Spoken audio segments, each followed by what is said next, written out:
the conservative movement, because it has been going through this introspection, shall we say, over the last 3.5 years, people are saying, okay, we voted, we participated politically, we're glad we did. I think they're going to be very glad they did in the way they did, right. But we also want politics to be less important.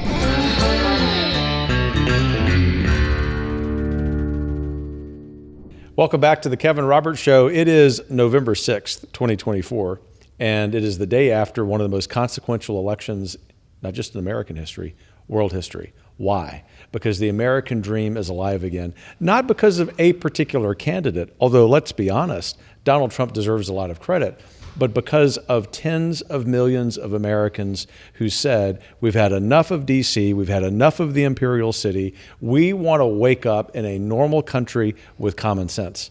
And guess what? We're going to take a little bit of time here today to dissect what happened, but most importantly, where we go from here. And by that, not just the first 100 days, but how about the next 100 years when we're going to be relishing living in the American dream. To help me with this is my compatriot, my friend, one of the senior executives at the Heritage Foundation, Andy Olivastro, our Chief Development Officer, or Advancement Officer. I don't even know your title. You just do a lot of things. Chief Advancement Officer, Chief On Offense Officer. That's what I like. Yeah. We like to say Chief. Thanks for making time. You're a busy guy, yes, all kidding and sarcasm aside. You keep me busy. I do. That's a two-way street. Yeah. We probably need to issue a caveat. There's sort of the double dose of sarcasm in this episode because of the banter that we engage in every day. But all of that aside, Andy, thanks for the work that you do, the work of your team. You head up both our development team and our outreach team. I think both of them the best in the business. Thanks for being here. Thank you. Thanks for having me. And thank you for your leadership here at the Heritage Foundation, but really your leadership across the country and around the globe. Last night was a great night. It's a beautiful day today. The future is bright for America. And I think that's something that we should all be able to celebrate. And it's time to press the advantage. It is. And I think we can do so while also expressing gratitude for people on the other side politically, including the vice president who, yes, as we sit here and record this, has called President Trump and conceded and done so graciously. I'm hopeful, we haven't seen her comments yet because they haven't happened yet, that they will be gracious and forward-looking, but some of her surrogates have already come out and congratulated the other side. That's what we need more of. And so while we're pressing the advantage, what we mean when we say that is in terms of policies, in terms of the American dream, what we call the good life here, yes, at Heritage. It's not at the expense of other persons we happen to disagree with. That's the game that they like to play. And that's right. Dare we say at Heritage, we've probably seen that more than anyone else this year. We may have felt that more than anyone else this year. I agree with you. And in fact, in many of our conversations, we like to talk about how the Heritage Foundation is a friend to every American. And that's the way we look at it. We want every American to live the good life.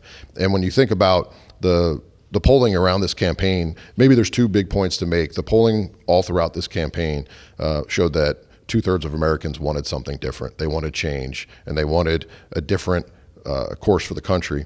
And so when you see that and you understand that, they weren't living the good life, whatever that means to them. And we have a thought and a point of view on what the good life is. But whatever that means to them, they weren't experiencing it. And so that's why you saw the election results that you see. But all throughout the campaign, Donald Trump and J.D. Vance grew and broadened the conservative movement and this coalition that they have that resonated across the polls. And so we have that opportunity to be the organization in Washington, D.C., because as you'd like to say, we are in Washington, but we're not of Washington. We are in D.C. and not of D.C. We're the Americans' outpost in D.C. It's important for us to embody that coalition like no other organization can do because we are the leading conservative policy and advocacy organization. So we have an outsized role to play in that, and we're already seeing that amongst our membership. There are a lot of questions I have about that, but the first thing that comes to mind is someone on the political left I have admired for many years, and I did when he was a member of Congress, and that's Harold Ford Jr. Yep. He's now one of the politically left folks on Fox News. There aren't many. I happen to be friends with the other one, Juan Williams, because we're on Fox News Sunday often. But Harold this morning, with the fatigue that we all had, but he had the burden of being on TV, right, said something really smart, which was, as he looked at Karl Rove, he said, "Karl, you and I are traditional members or members of the traditional wings of our respective parties, and both of those are dead." That's what Heritage has been saying the last few years, not because the people who are in those categories are bad men and women, not at all, right, but that the country's changed, as I'm sort of fond of saying. 2024 America is different than 1984 America, and by it seems every objective measure, it's weaker.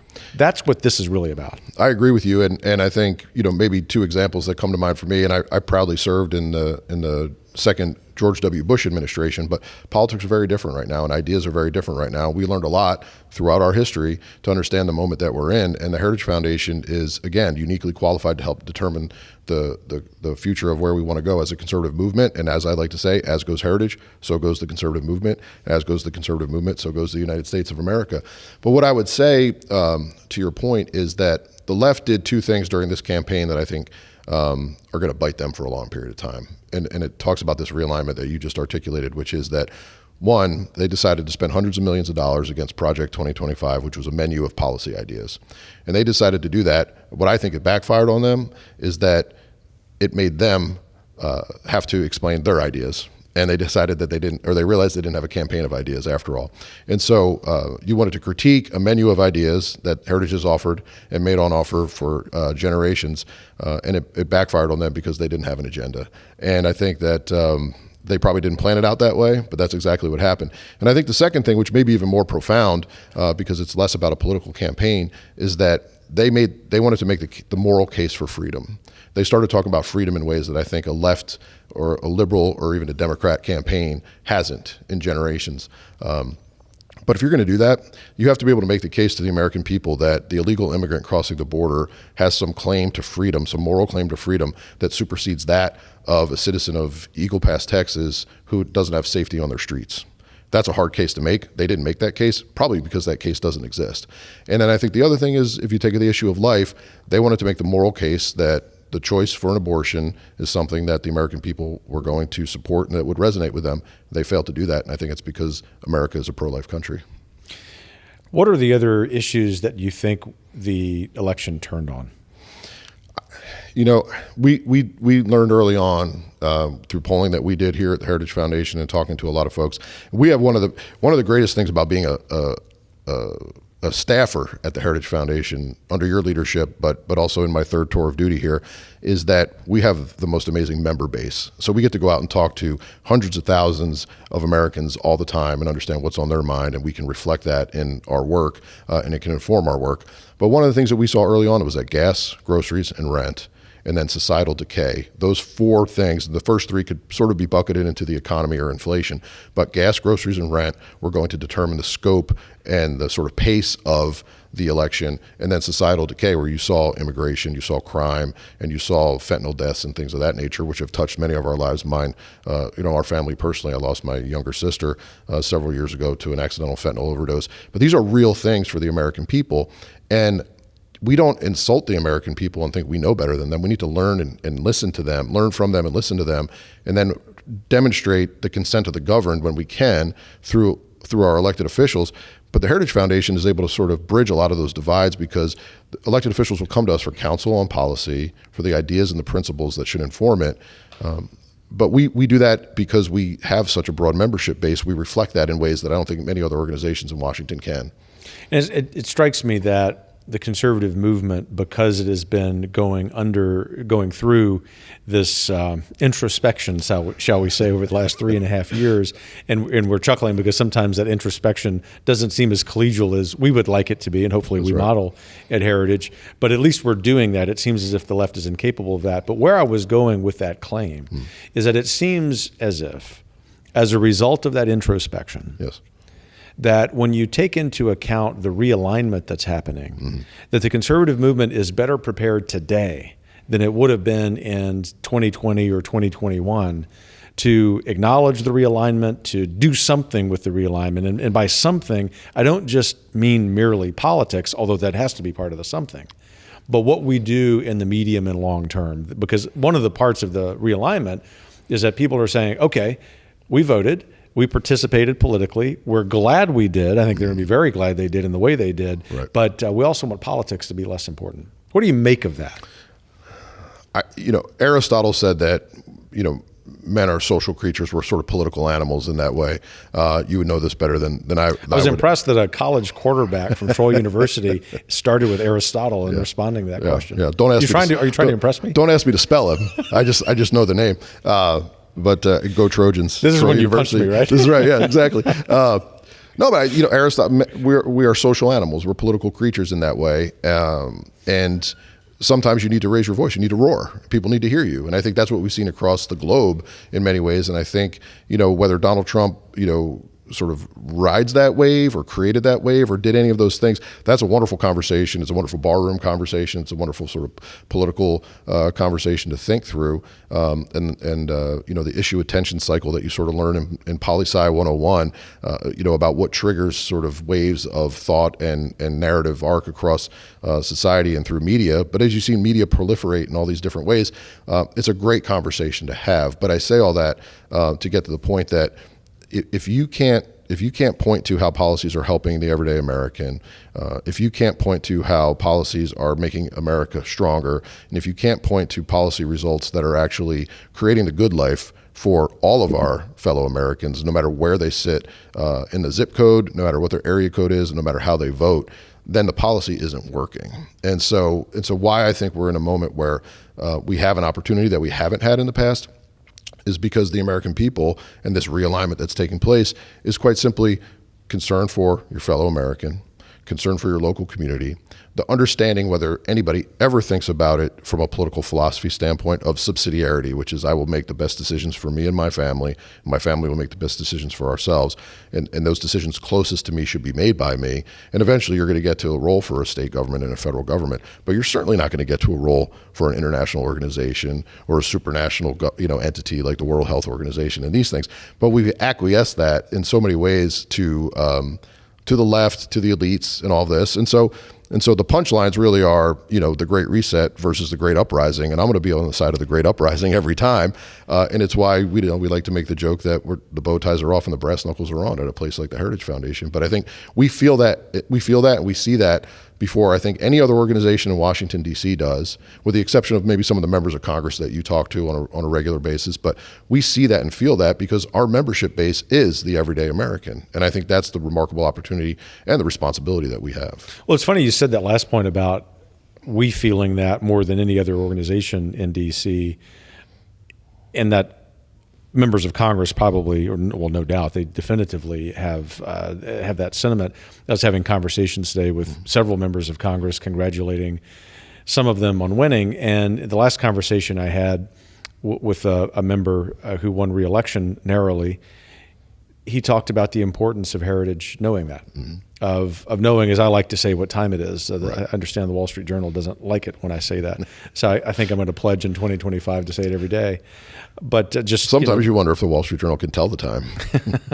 We pray for them. We pray for them. We pray for them. Yeah. Still some good people there. But he also commented on our Heritage Action Sentinels. Yes. The grassroots activists who, of course, are very much in the trenches. They themselves as individuals very much played a part in all of this. Mm-hmm. Where I'm going with that is here. There's going to be an impulse, and it's a good impulse, that the way we fix things is to be zealously focused on federal action. When we think at Heritage that that's just part of the puzzle and it needs to be in the proper context. And the rest of the context in the policy world isn't just being more active at the state level, which is what we've been doing, but also to introduce something new for us to be more active at the local level. And you're seeing in the election results, school board members who are common sense people who've won. Right. You see mayors, county executives, of course, governors and state legislators.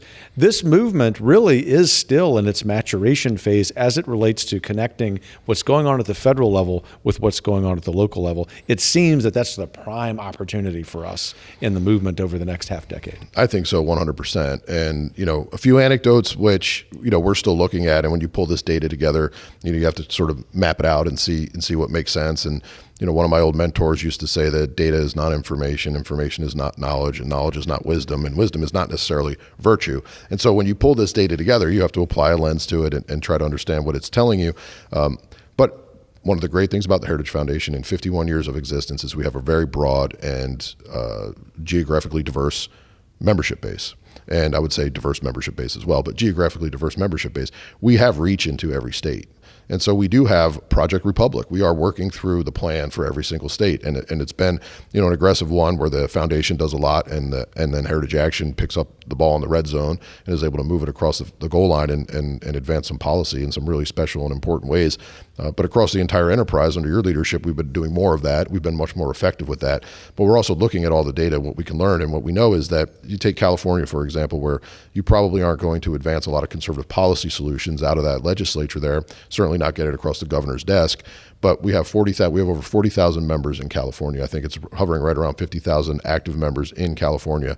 And Heritage Action has somewhere around 15,000 grassroots activists and sentinels. It's some mix of those, right? But this is a, an army of people that are ready to advance good policy, good ideas, and be very active at the local level and do things in their communities that will advance the good life for their neighbors and themselves.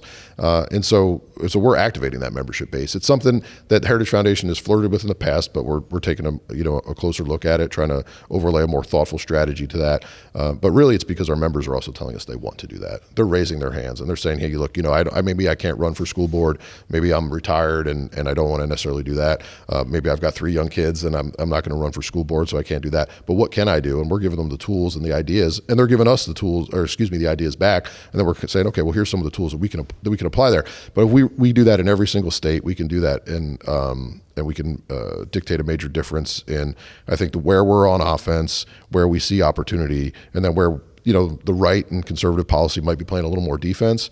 But a Daily Signal reporter in that state capital can really drive a lot of sunlight, transparency, and hopefully change. So if we pick a date in the future, and we won't go too far out in the future, let's say January 1st, 2030. Okay. And we're sitting around with our respective families, but we will have wrapped up the previous work year the day prior. Mm-hmm. And at Heritage, we, I think, do a good job of sort of self-assessment of what's gone well, what we can do better. What does success look like for the project you just described? Not for us as an organization, but more importantly, for us as Americans. I think what success looks like is you have healthy families who are, making decisions in their lives for their own benefit and for the benefit of their communities.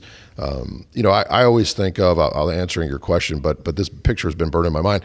There's always the picture that I have in my mind of Gorbachev coming over to the United States and seeing, a supermarket and just seeing the shelves full of everything and all these choices versus something that was in the Soviet Union where there was no choice and there was barren shelves and empty shelves and bread lines and things like that. But what if those choices aren't healthy? And what if those aren't the best choices? Well, we do trust the individual to make those decisions. We do want individuals to operate with that autonomy. We do believe, as conservatives, I do believe, that we have economic freedom, political freedom, and social freedom. It's a sort of full yearning of the human heart. But what's our role in the policy space, and what's our role to help people understand the good life? Well, what if those decisions, what if those choices on the shelf aren't healthy for you? What does that mean? What are we actually offering people? So I think as we move into the space of health and wellness, move into the space of activating our membership base that's so robust already, growing every day under your leadership, which is remarkable for us. Tens of thousands, almost 100,000 new members this year alone.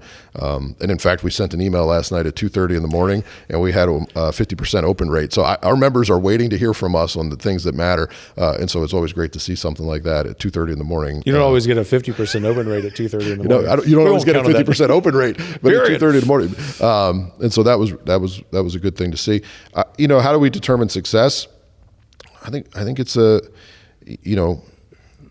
healthy families and safe communities making decisions for themselves, living in harmony with their neighbors, servicing as am I my brother's keeper? I think the answer is yes. I think we have a responsibility in that way, caring for those who shower after work, just like those who shower before work, and understanding that America is something special. The nation is something special. Americans are special people, and that we have to sort of rekindle that spirit, that patriotism, and that enthusiasm. And really, none of that should be political. None of that should be partisan, I guess I should say. And at the 50th anniversary for the Heritage Foundation, when you were talking with Tucker Carlson and making the comments about his early days in the policy movement, and which were similar to mine. He's a couple years older than me, but similar to mine, where the difference between our white paper and their white paper was an argument about a percentage of tax policy or something like that. But now it feels very different. It feels like a spiritual war, and it feels like something that we should take more seriously. But none of that I just described, and you and others can describe it more articulately than I can, but none of that should be partisan. We should all want that for our neighbors. And that's ought to be one of the measures of our success. I think so. So this is not, we will see, our budgets will continue to grow at the Heritage Foundation, but we do a remarkable job of allocating those resources across, our organization, but the movement itself, and sharing in that, our donors' largesse in that way. But I don't want to measure success in those things. I want to measure success for individual families, individual Americans in that way, but really the communities that we want to see and we want to see flourish. How confident are you that we're going to be able to achieve that success? 100% confident. Not 99, not 100. Yeah. Between 100 and 100% confident. I think about, we have an opportunity in front of us. I think we have a responsibility. I spent a lot of time in the business world. In between my tours here before my most recent tour at Heritage, I got to travel the world. I got to meet a lot of fascinating and interesting people. I got to see a lot of growth in overseas countries. And some of these challenges aren't hard. And sometimes the solutions are quite simple. They just require some backbone and some perseverance and some will. And I think that's what the leadership team at the Heritage Foundation has today. But we're blessed because the rest of the team at the Heritage Foundation has the ability to get it done. Yeah, and you take that lesson and you apply it to the country. What the American people are saying in this election isn't just that they want a different policy direction than what they've had to endure over the last 3.5 years, but that they're looking for real leadership. I think that's it. I mean, we undertook this Focus 2024 effort, I think, out of the foundation itself proper, and with a little bit of Heritage Action, invested almost $21 million across different things to reach, unaffiliated Americans. To, if you looked very closely at things like Levittown, Pennsylvania, where you had in the Trump era is the way that the media covered it, but in the Trump era, 1 in 7 Americans were not registered to vote or were registered with a off-brand party. And so if you think about that, there's a lot of Americans out there that took the time to be registered, but with an off-brand party. So who's speaking for them, and how does that work? What does that look like? And so we're in an age of new coalitions. We're in an age of a political realignment. That's very exciting. It won't always be easy, and it might not be the way that I went into the room thinking it should go. But I think that's part of the beauty of working with all Americans of all stripes, and trying to, I might dare say, make America great again. But I think it's part of our responsibility as an organization that has some of the brightest minds in the movement, certainly, but I would say brightest minds in the country and around the world working inside the Heritage Foundation under great leadership. This excites me, and that's the beauty of the moment that we're in. I feel very confident. Last question. What does someone watching or listening to this conversation need to do in their community? Just one thing that plays a tiny but important role in achieving this success you've outlined. The one thing that I think about doing, and I know I fall short probably every day depending on who you ask, but I think be a good father, be a good spouse, be a good husband, be a good parent. I say be a good son, but then my parents will say I don't call them enough. But I think, tell the people you love that you love them. Remember that they probably need to hear it more than you think you need to say it. It works both ways. And I think, tell your kids that the future is brighter than yesterday, because it is. And if you're blessed to have a family like I am, with just remarkable wife and remarkable kids, give them every tool they need to succeed, but also tell them that don't believe the lies, and have faith and have courage. And every opportunity is an opportunity to stand up straight and speak the truth. And the people that want you to do something other than that, they aren't your friends, and they don't have to be your enemies, but they don't get to decide your day. Yeah, what a great advice. And to piggyback on that, this related point you've made, I'll just make it even more sharply. Stop watching, listening to, and reading the legacy media. Yes. If this is not just this, like they're really ridiculous prognostications about the election, but even months ago, what they are saying. I mean, the DC, New York-based legacy media does not have the interest of the everyday American in mind. Yes. And it isn't just some corporate interest, which is okay. Corporate interest is fine. It's that they actually have a different vision for this country in the West. And I don't understand why otherwise smart people with excellent habits waste their time and their money continuing to subscribe to these outlets and let those outlets live rent-free in their minds. It's mind-boggling to me. Something that was instructive to me, and I don't even know when I first learned this, but say even a decade ago, but some of the world's, certainly America's most influential tech executives and those folks, employee number 1, employee number 10 at some new tech company, amazing innovations. They're creating amazing innovations, measuring themselves by market cap, I suppose, in that way. But they wouldn't let their own kids have an iPad or an iPhone, and I'm not singling out Apple in that case, but they wouldn't let their own families on their platforms. And so what does that tell you, right? And so I think that's the opportunity that we have in front of us, to just speak truth boldly and speak it loudly. And for those who are in corporate America and think they don't have friends, you do have friends at the Heritage Foundation. When and if we want to have that conversation, we welcome it. I mean, your efforts at Davos were remarkable and opened up rekindled so many conversations across the corporate world. We heard from so many organizations that had either given up on actually seeing positive change in Washington, D.C. and in the idea space, but because of your conversations, your willingness to go into places like that and talk to those folks and speak truth, a lot of people reached out to us and said, we didn't know there was an organization that we could work with on these things. And so that was very positive to us. And I might just throw it back to you, because this will be beneficial to me. What's the one thing that every American can do, or the people listening to this can do every day in their community? Because I would love to hear from you on how you think about that.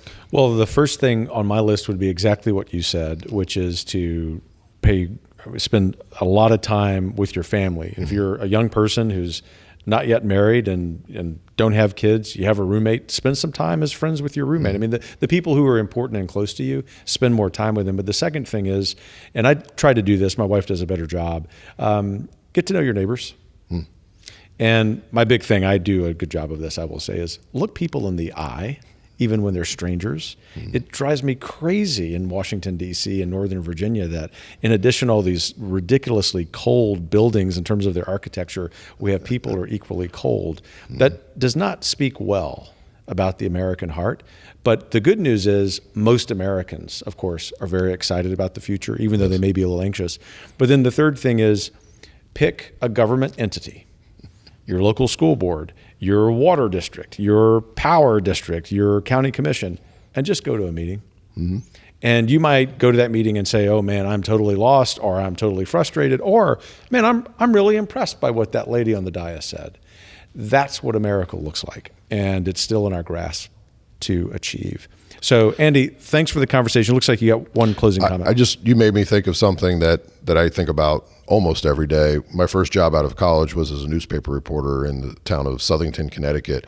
And I still think about the town meetings that I covered, the Board of Ed meetings, the Planning and Zoning Commission meetings, the town council meetings. And I think about the people that came and spoke about what was most important to them, how inspiring that was at the time. A little bit of a grind as a young guy to find maybe the excitement in that. But that still resonates me with. I still think about that in those men and women, and I think about how important those conversations are. So that's quite powerful that you just went through that. And hopefully for this 250th anniversary of this great country we're celebrating in a couple of years, we will have some role in that, in talking about the American dream and living the good life and what that means for Americans. But we're going to stop it for now. Yes. And thank you, Andy Olivastro, Chief Advancement Officer. I remembered your title this time as we close, for everything that you do. Thank you, sir. Thanks for joining this episode of The Kevin Roberts Show. Of course, we have a lot to do in the United States, but hopefully there's a little spring in your step. We've been telling you for a long time now that the American dream is not over, that the Lord is not done with this republic. We got some work to do, but we're going to do it, and we're going to win. Smile.